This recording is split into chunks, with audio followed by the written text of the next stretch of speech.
Bonjour à tous, je m'appelle François-Marie Perrier. Je me présente rapidement, j'ai un parcours de prof, guide de voyage dans pas mal de pays du monde, sur plusieurs continents.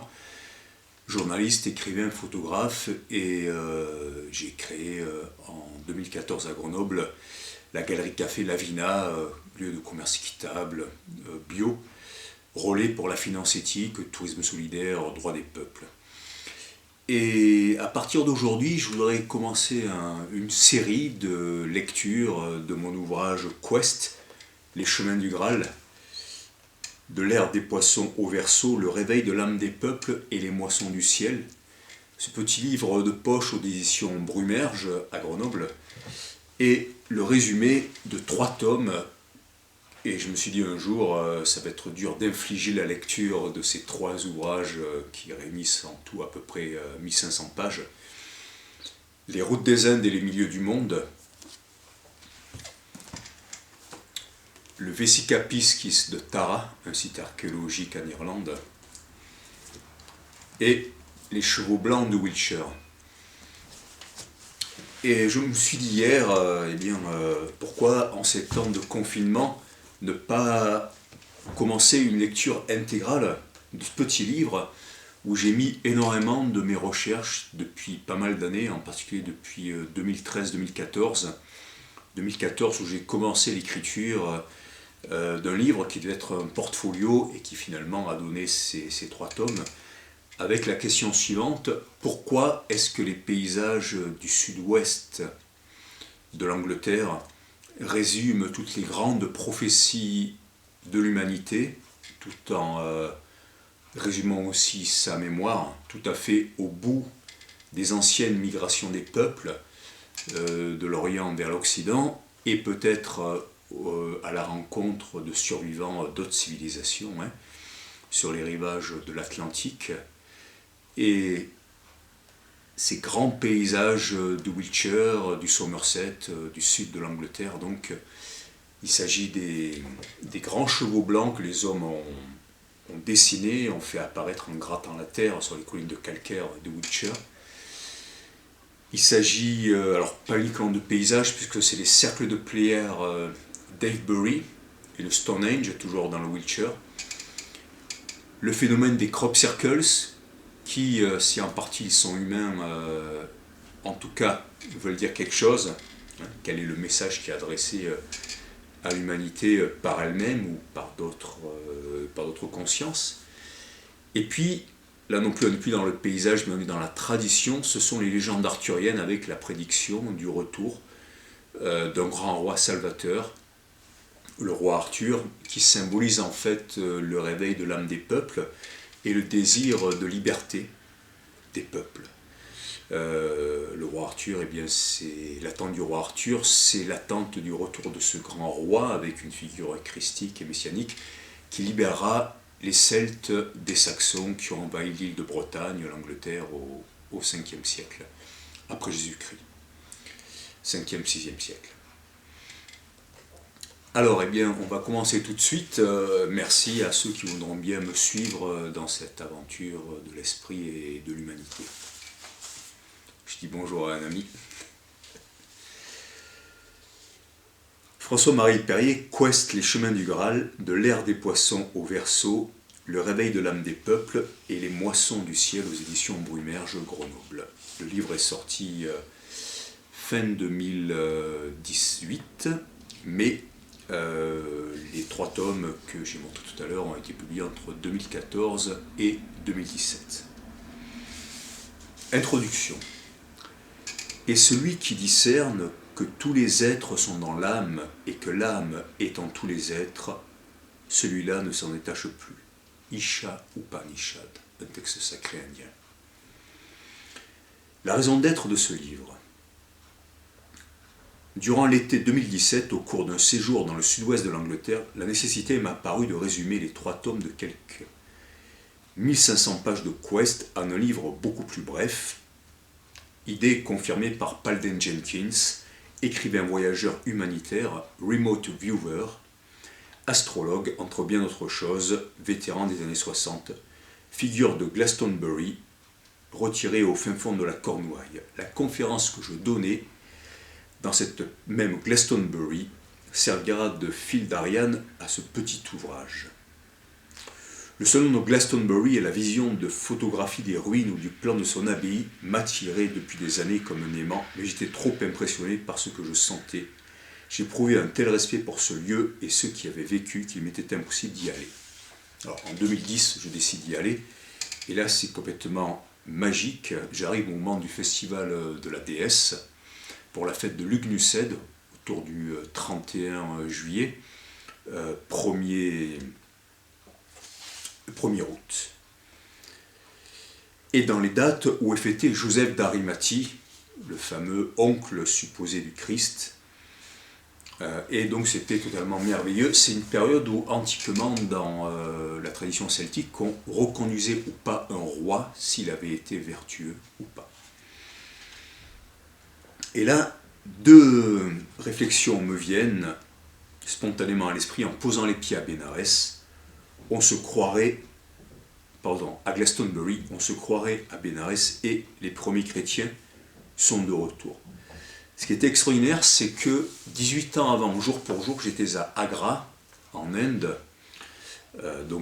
fin juillet 1992, et j'ai fait une photographie où je voyais l'aide du conducteur de rickshaw, qui nous avait guidé un peu partout avec mon frère, et son t-shirt il avait marqué Glastonbury. Et je me rappelle que ce nom m'avait fortement marqué. Glastonbury, ça m'avait frappé, et 18 ans après, jour pour jour, j'y étais, et j'allais comprendre beaucoup de choses.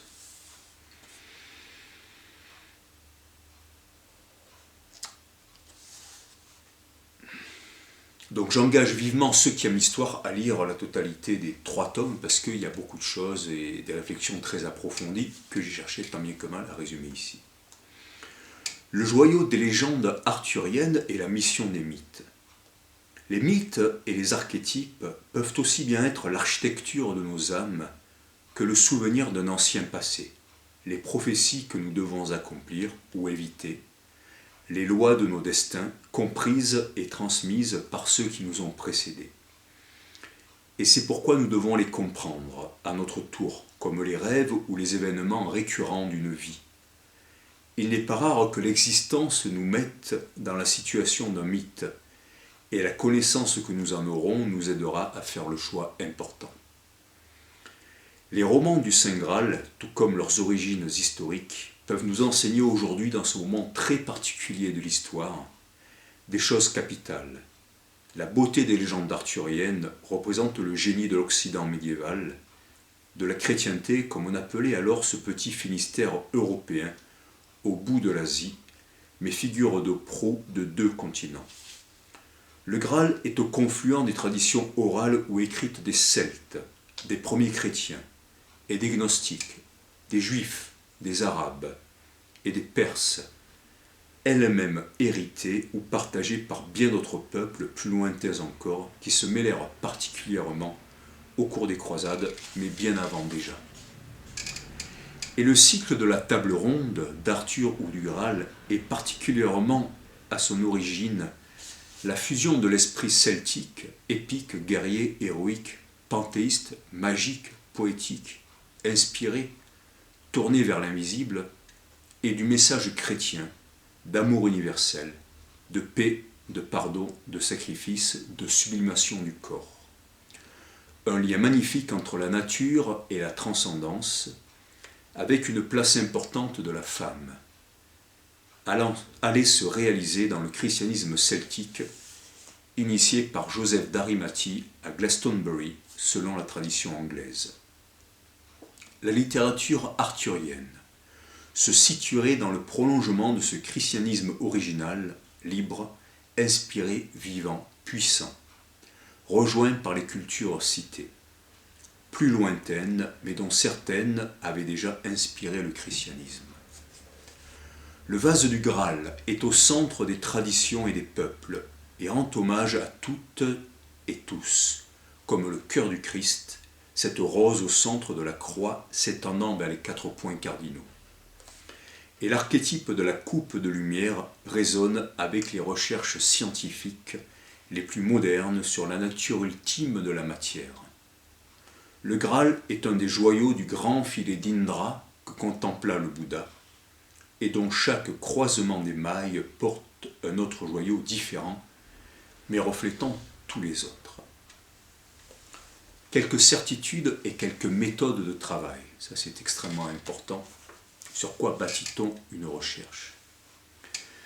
Je suis passé à 18 ans d'un nihilisme confortable, mais profondément malheureux, à la quête spirituelle.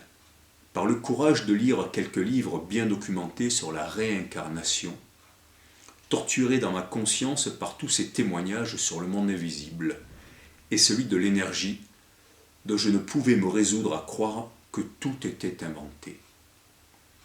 Puis, pratiquant intensément la méditation et différentes méthodes, j'eus des expériences objectives de rêves prémonitoires. Sortie du corps, état modifié de conscience, amour inconditionnel et ainsi de suite. J'avais eu l'honnêteté de quitter mes enfermantes certitudes, mon orgueil frustré, de lire la carte de l'île au trésor et d'aller y rejeter un coup d'œil. C'est tout simplement le minimum que devrait faire tout matérialiste ou sceptique pour suivre le protocole dans une démarche expérimentale cherchant la vérité sur ces sujets fondamentaux. La conscience et le temps, les autres mondes, le potentiel humain dans sa globalité, impliquant le sens de l'existence individuelle et les destinées de l'humanité. Aujourd'hui, je peux dire qu'au milieu de beaucoup de questions encore, j'ai quelques certitudes acquises par la pratique, l'étude et des rencontres. Feindre d'ignorer ce qu'on sait est aussi grave que croire savoir ce qu'on ignore. J'ai utilisé dans la présente recherche les 3 voies des Grecs anciens, la philosophie, l'histoire et la poésie. La philosophie est l'usage de la raison logique, mais une raison n'excluant aucun fait, ouverte sur l'invisible, la raison de Socrate, qui affirmait la métempsychose, le beau, le bien, le vrai. L'Atlantide, l'existence de son daimon, c'est-à-dire sa conscience intérieure, etc. L'histoire est l'usage de la connaissance et de l'expérience, de la mémoire de ce que l'humanité a montré d'elle-même en de nombreux lieux et moments. Une mémoire qui ne saurait être partielle sans mentir aussitôt, devenir partiale et engendrer colère et violence par le sentiment d'injustice. La poésie, 3e voie d'accès à la connaissance, lorsqu'elle est quête de vérité par la vision et la parole juste, est l'usage de l'inspiration, de l'intuition, reconnue par la recherche scientifique, de l'analogie pour remonter le fil des métamorphoses de la vie et de l'univers, issus d'une source commune et toujours reliée, comme en témoignent les expériences de la physique moderne, démontrant qu'influencer la moitié d'une particule divisée en 2 revient à influencer son autre moitié. C'est l'intrication quantique. Or, tout l'univers n'était-il pas concentré et réuni avant le Big Bang? À supposer qu'on adhère à la théorie du Big Bang, évidemment. Mais l'intrication quantique est démontrée. L'étude des symboles va aussi dans ce sens. Nous sommes les fruits du grand arbre de l'univers. Nous portons son histoire et nos actes et nos rêves. Nos paroles, nos poèmes, nos œuvres parlent de lui en silence, en images, en formes et en couleurs. En lumière, bien au-delà de ce que notre raison peut souvent comprendre. Nos rêves, nos mythes, nos œuvres s'interprètent et permettent de voir plus loin dans l'histoire, vers le passé et vers l'avenir. L'étymologie est une autre façon de retrouver le sens que les anciens donnèrent aux choses, dans une relation au réel beaucoup plus immédiate que la nôtre, et complémentaire de nos explorations plus scientifiques.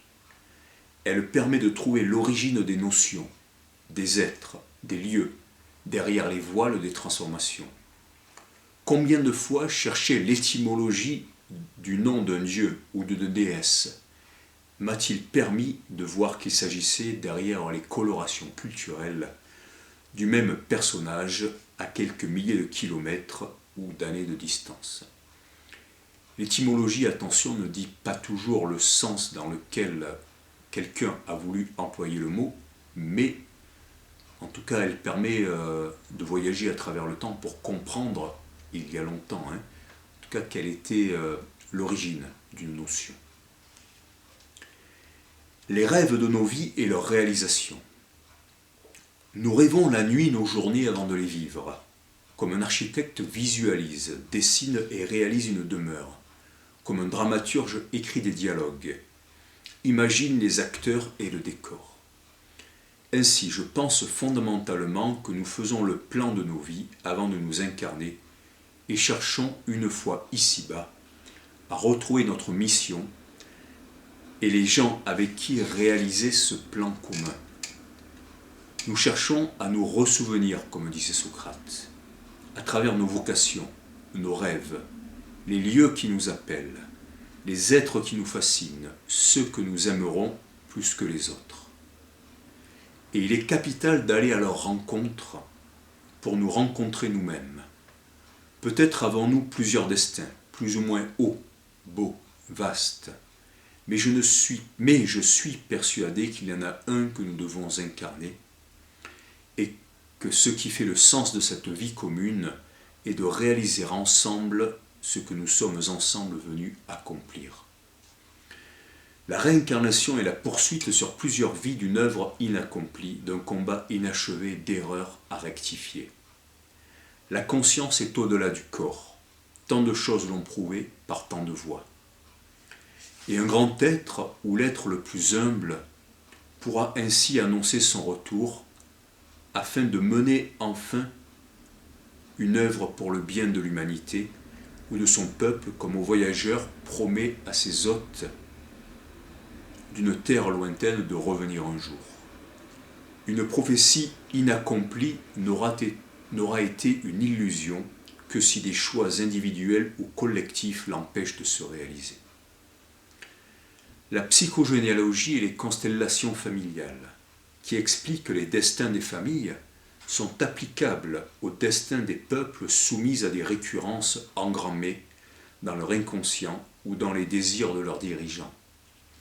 Un traumatisme, une bataille ou une langue perdue peuvent influer sur eux pour des milliers d'années. Il appartient aux descendants de comprendre et guérir ces blessures collectives. Parlons maintenant de la synchronicité. La synchronicité, cette simultanéité de deux événements, liés non par la cause mais par le sens, tel que l'a défini Carl Gustav Jung, va dans le même sens, dans le même esprit. Deux êtres avec un même but se retrouveront en des lieux semblables. Leurs esprits voyagent vers les rendez-vous de leur futur et les amènent, si leur conscience diurne suit la destinée la meilleure pour eux, à confluer le moment voulu dans certains espaces communs où ils se rencontreront. Rappelons-nous Rencontre du troisième type de Steven Spielberg. Dans la synchronicité, le sens, la cause sont en aval. Plus on se rapproche du centre de la conscience, du réel fait de vérité et d'amour, plus les événements s'éclairent, s'accélèrent dans leur compréhension et se révèlent liés. Et en ce sens, le sens est aussi en amont, à la fois vers l'océan et vers la source.